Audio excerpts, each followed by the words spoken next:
안녕하십니까. 원당 7구역 재개발사업준비위원회 위원장 윤태근입니다.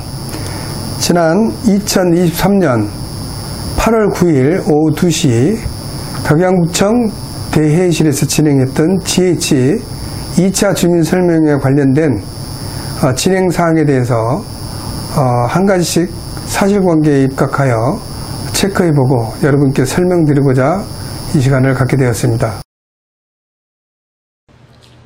사업 요건을 보시면 조합이 사업을 시행하면 조합원의 4분의 3 동의, 토지 면적 2분의 1을 동의를 받게 되어 있습니다. 법사항이기 때문에 꼭 지켜야 되는 사항이고요. 그리고 비교해서 보면 공공이 사업을 시행하면 소유자의 3분의 2 동의, 그리고 토지 면적의 2분의 1 동의를 받으면 정비구역 지정을 할 수 있는 여건이 됩니다.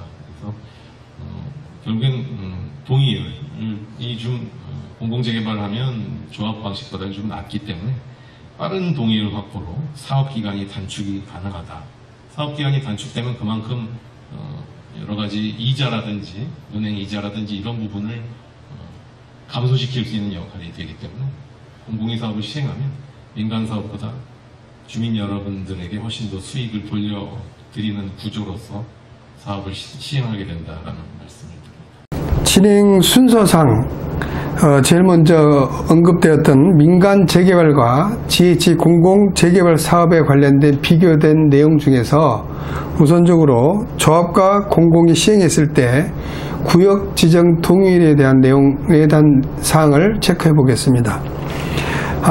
조합이 시행했을 때는 4분의 3, 면적의 2분의 1, 또 공공이 시행했을 때는 3분의 2의 면적의 2분의 1, 공공이 시행했을 때 민간 대비 낮은 동의율로 사업이 속도가 빠르다고 설명을 하셨는데 2021년 7월 16일자로 원당 679역 공공재개발 후보지 지정 이후에 만 2년 25일이 지났음에도 불구하고 이제 겨우 2차 주민 설명회를 진행하였습니다. 어떻게 공공이 빠르다고 주장하는지 저희 입장에서는 도무지 이해할 수 없다라는 말씀을 드리도록 하겠습니다.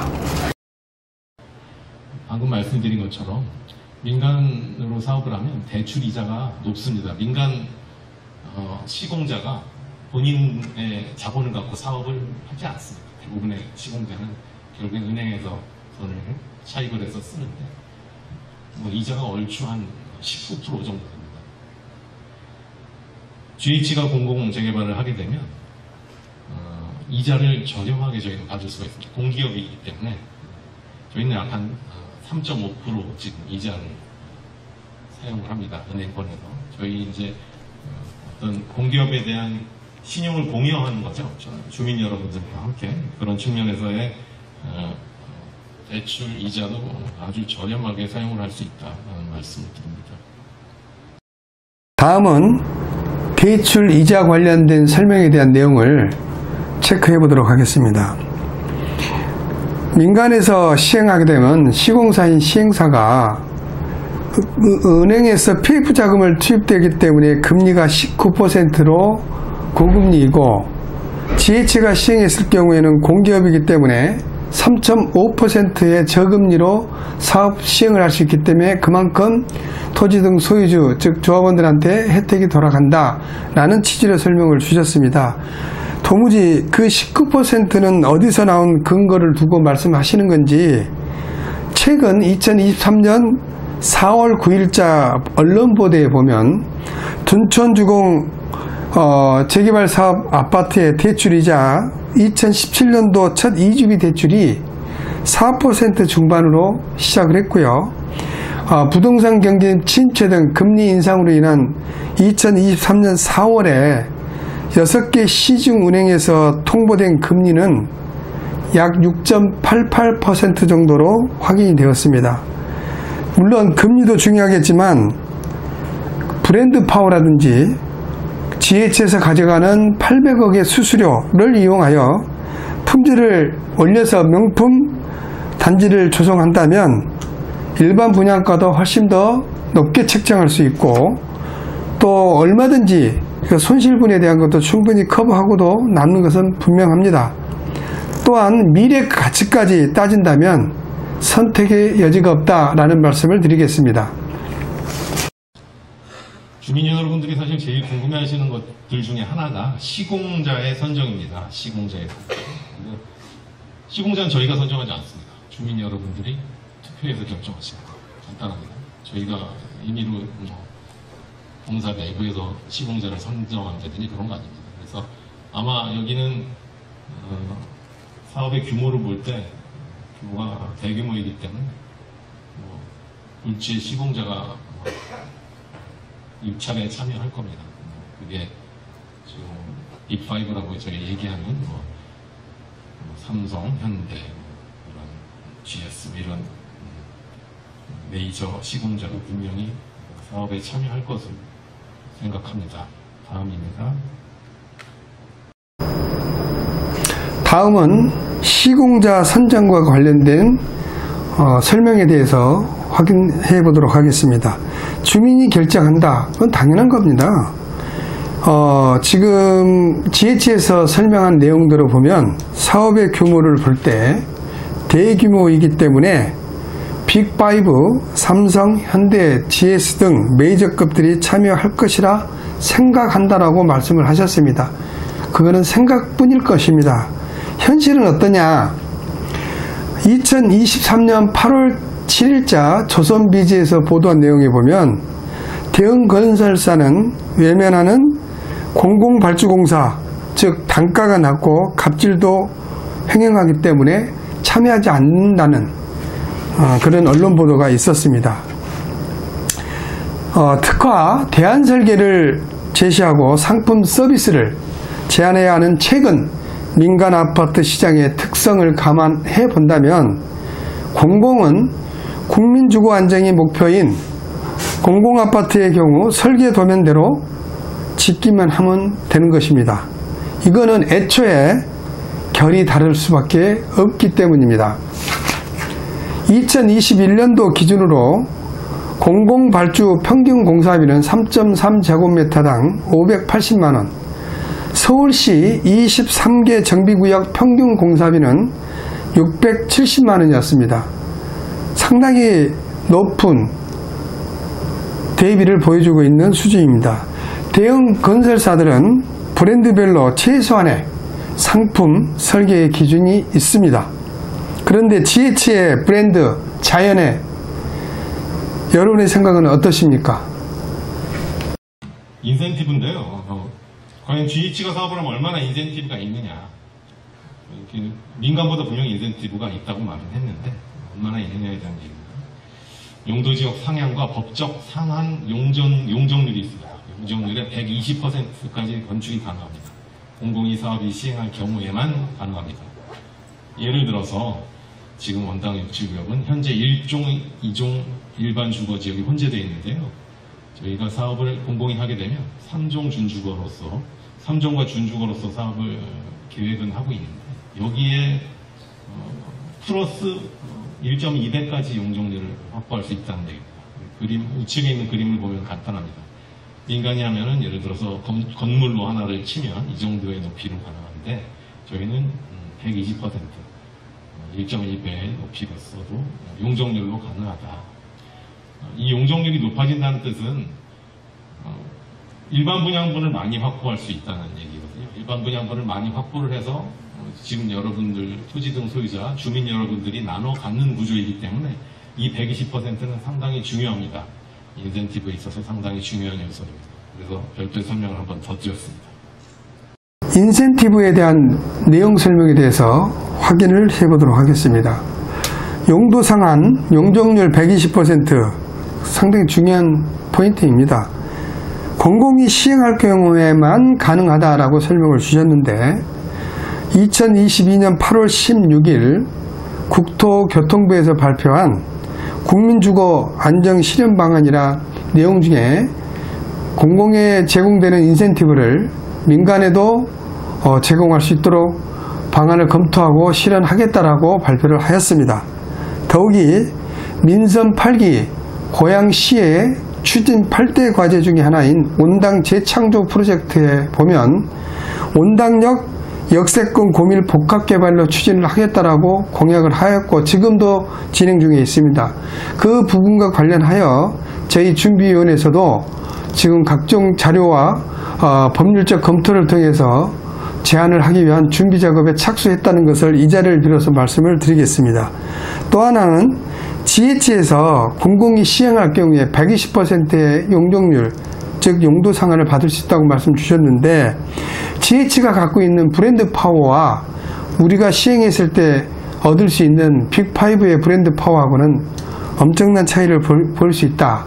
인센티브가 과연 꼭 필요한 부분인지, 수수료 부분도 또 한 가지의 큰 이슈입니다. GH에서 인센티브를 받고 공공사업을 진행하는데 공짜 사업은 없습니다. 800억에 해당되는 엄청난 수수료를 챙겨가면서 그 부분을 마치 봉사하는 듯 그렇게 표현하고 검토해보겠다고만 둘러대고 있는 GH 입장을 보면 우리가 어떤 선택을 해야 되는지, 어떤 인센티브가 더 큰 것인지는 여러분들이 익히 판단하실 수 있을 거라고 사료됩니다. 다음입니다. 최근에 고양시와 협의 중인 내용을 잠깐 말씀을 드리겠습니다. 과거에는 이제 저희가 쉽게 알 수 있는, 여기 일산도 마찬가지지만 그냥 삶은 그냥 주거, 아파트 이제 주거 지역의 용도만을 생각한 그런 도시의 형태를 보이다가 최근에는 주거와 상업과 업무 기능이 융합된 도시가 최근에 미래 도시의 트렌드입니다. 융복합에 중점을 두고 있고요. 지금 이제 원당 저희 육지구역도 마찬가지로 원당 역세권과 연계한 고밀 복합 개발 추진이 필요하고요. 여기에 대해서 적극적인 용도지역 상향과 특별구역 도입이 필요합니다. 이 내용은 현재 이제 시에서의 고양시가 갖고 있는 도시 정책이기도 합니다. 잘 아시는, 최근에 그 매스컴에도 많이 나왔지만 시에서는 이제 원당의 혁신도시 이런 내용으로 지금 원당역을 중심으로 해서 도시를 한번 혁신적으로 미래 도시로 바꿔보자라는 그런 의지를 갖고 계십니다.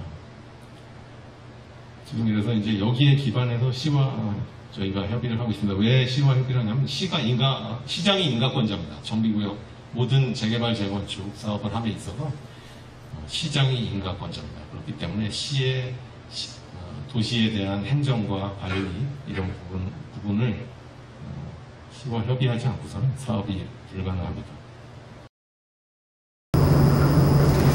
다음은 2차 주민설명회에서 가장 핵심적인 내용, 가장 중요한 부분인 사업 추진 방안에 대해서 좀 더 심도 있게 검토해 보도록 하겠습니다. 고양시와 협의 중인 내용으로서 지정권자, 이방권자인 고양시와 협의하지 않고는 사업이 불가하다라고 하는 기본을 토대로 원당 역세권 고밀 복합개발 추진에 대한 내용으로 설명을 하셨는데, 지난 7월 12일 경기도의회 GH에서 보고할 때 이택수 도의원님의 질의를 보더라도 1년 전부터 고양시에서는 원당 7구역 역세권 고밀주거 복합개발을 위하여 반영 요구를 하였지만 지금까지 전혀 반영되고 있지 않고 있다가 2차 주민설명회에 급조하여 마치 지속적으로 고양시와 협의 중인 것처럼 말씀을 하시는데, 제가 직접 관련 부서 도시재생과 원당 재창조 프로젝트 TF팀 담당 주무관하고 통화한 결과 GH와는 더 이상 함께하지 않는 걸로 결론이 났다라고 하는 설명을 들을 수 있었고요. 2차 주민설명회가 진행되었던 당일에도 제3 확인차 해당 TF팀 담당 주무관과 통화하여 확인한 결과 현재까지도 그 어떤 협의된 사항이 전혀 없는 것으로 확인이 되었습니다. 이것을 마치 현재까지 지속적으로 고양시와 협의하고 있는 것처럼 주민을 호도하는 행위는 정말 심각한 월권 행위이자 거짓 선동으로밖에 확인할 수 없었다라는 것을 말씀드리겠습니다. 네, 최초 때는 이제 어떻게 진행되는지 알고 싶어서 한번 컨택을 했었는데, 네. 뭐 그런 갈등 사항을 설명을 잘 안 해주시더라고요. 다행히도 이제 위원장님이 전화 주셔갖고 뭐 저희들이 다 파악을 했고, 네. 그 이후에는 이제 저희가 GH랑은 일 안 하는 걸로 지금 결정 났거든요. 아, 그럼 GH하고는 이 선도사업, 지금 후보지 제한에 관련된 초안 잡는 거에는 GH는 배제를 했다는 말씀이시죠? 맞습니다. 네. 잘 알겠습니다. 네, 감사합니다. 네. 네네네. 우선은 저희랑은 네. GH랑 뭐 협의되는 사항은 없고요. 저번에 그랑 통화하신 것처럼 네. 저희는 그 국토부에서 지금 공간역 신고에 관련해서 준비하고 있는 사항은 네. 저희가 이제 사업지 제한일 뿐이에요. 네. 그게 이제 구체적으로 법 개정이라든지 수반돼야 되는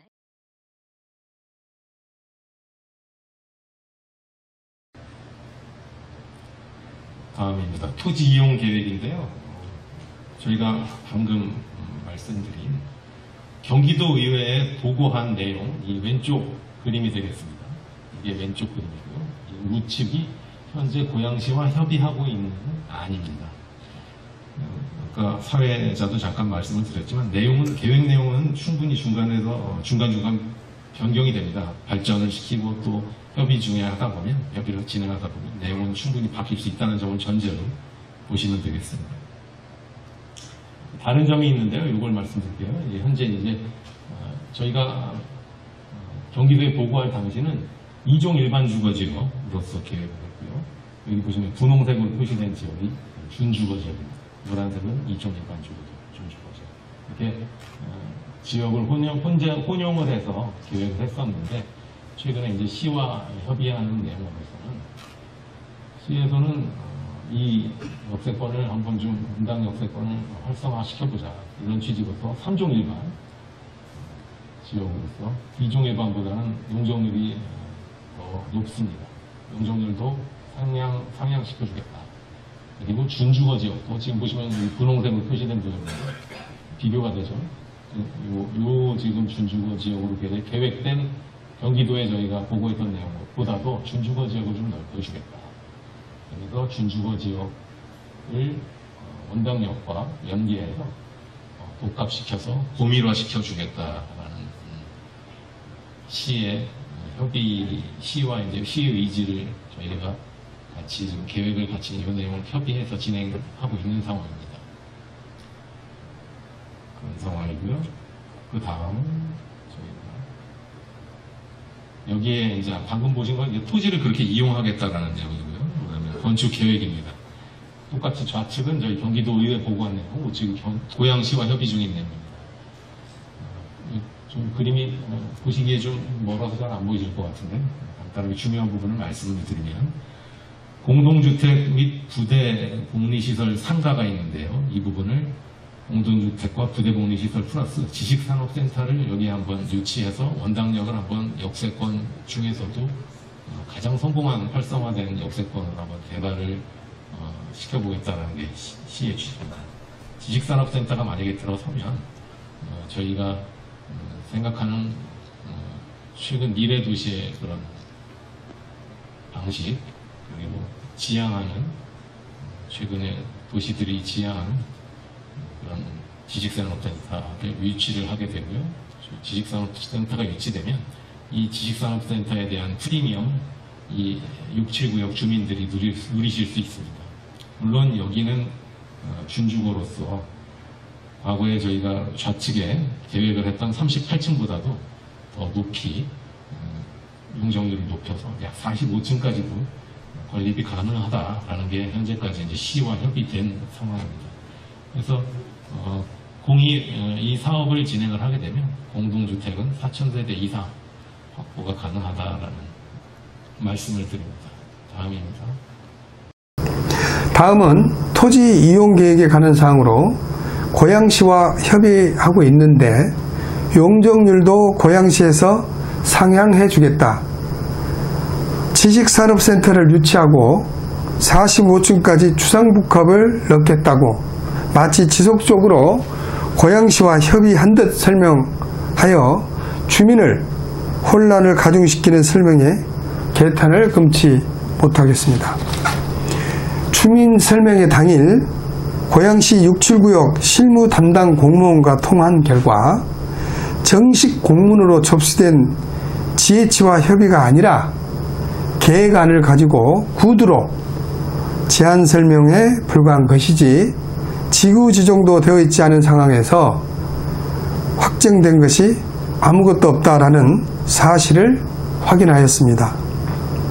그런데 GH는 2차 주민설명회 내용을 마치 모든 것들이 고양시와 협의되었고 확정된 것처럼 주민을 호도하고 있는 처사에 불과하다는 사실을 여러분께 알려드리겠습니다. 네, 오늘 2차 주민설명에서 우리 유 처장님께서 말씀하셨던 고양시에서 용적률도 상향해 주겠다 라고 분명히 다놓고 말씀하셨던 것들은 협의하고 있다라고 하는 부분들은 협의라기보다는 계획안을 가지고 제안을 한 것뿐이고 그거는 현재 확정된 사실이 전혀 없고 그것이 될지 안 될지도 최종적으로 적정성 검토라든가 이 방식에 의해서 최종적으로 독일이라든지 이런 해봐야 최종적으로 아는 거지 지금은 확정된 게 하나도 없다 이런 말씀이시잖아요. 그렇죠. 확정된 건 도시 정비계 구역 지정이 돼야지 확정이 되는 거잖아요. 그러니까 아무것도 없는데 우리 유 처장님은 아까 말씀하실 때 지식산업센터에 연계해갖고 45층까지 건립이 가능하다. 그것도 고양시하고 협의 중에 있는데 고양시에서는 용적률도 상향해주겠다고 한다. 라고 이렇게 아주 다놓고 설명을 하시길래 나는 그러면 우리 저기 도시정비과에서 검토를 해가지고 확정된 모양이다라고 내가 확인해보려고 전화드린 거예요.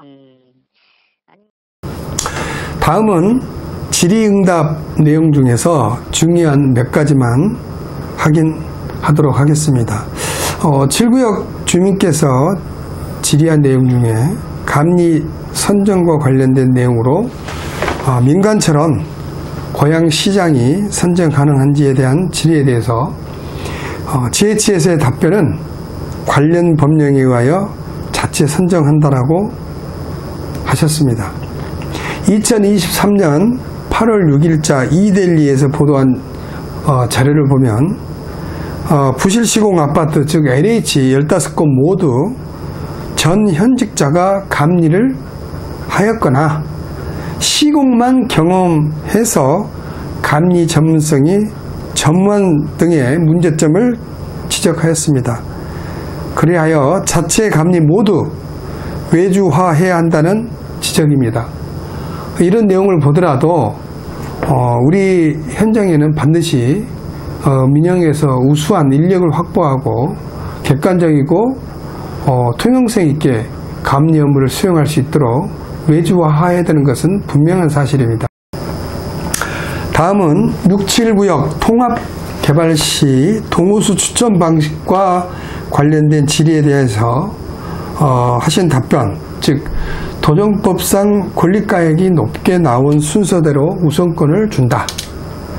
여기에서 가까운 곳에 거주하시는 분들은 종전 자산평가에 반영되기 때문에 아무런 걱정을 하실 필요가 없다라는 취지의 설명이 저는 정말로 답답함을 넘어서 분노를 느꼈습니다.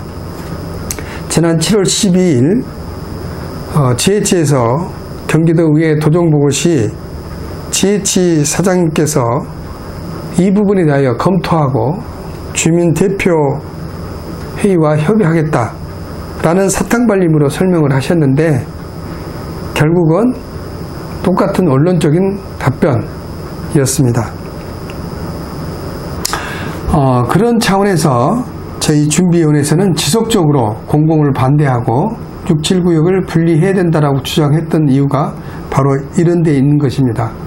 7구역에 거주하시는, 소유하시는 토지 등 소유주 여러분, 실제로 토지 지분을 보면 상당히 작은 평수의 지분을 소유하고 계신 분들이 많다는 걸 알 수 있습니다.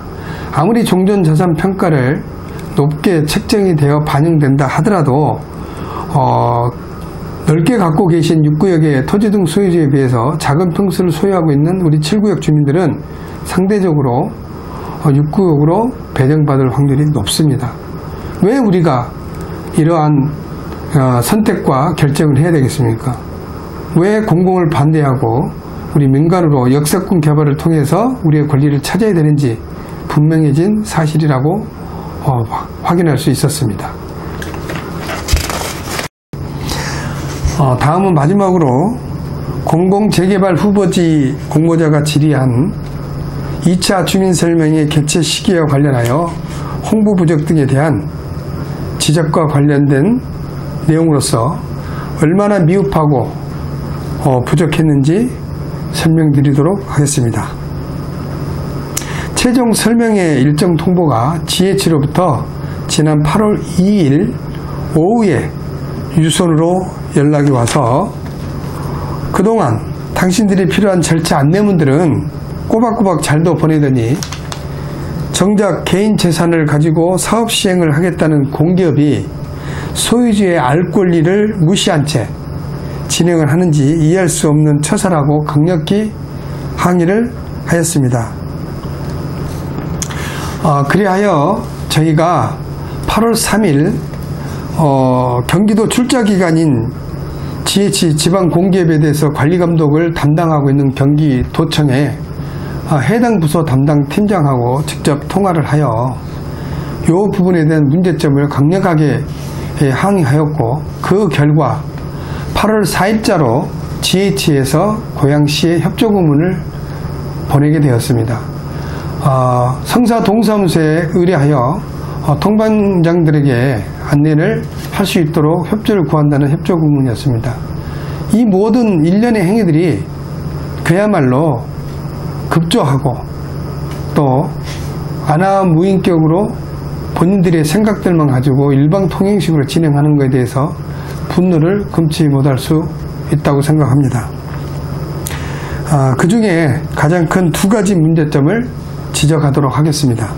첫째, 장소 섭외 문제입니다.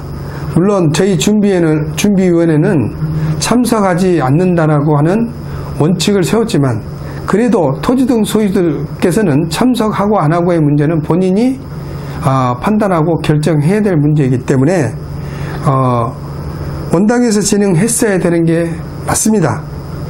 왜 화정에서 진행을 해야 되는지 가장 더위가 기승을 부리고 여름 하계 휴가 피크 시즌인 수요일날 그것도 낮 2시에 우리 원당이 아닌 화정에서 실시하였는지 도저히 납득이 되질 않습니다.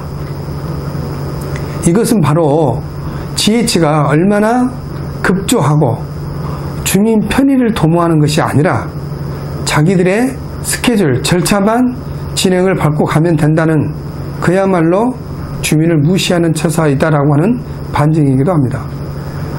두 번째는 일정을 조율하고 협의하여 결정하고 최대한 많은 토지 등 소유들이 참여할 수 있도록 하는 것이 주민설명회의 목적에 부합된다고 할 수 있겠습니다. 그러나 그냥 일방 통보하듯이 진행하는 것이 과연 주민을 위한 것인지 GH를 위하는 것인지 마지막으로 GH에게 되묻고 싶습니다. 감사합니다.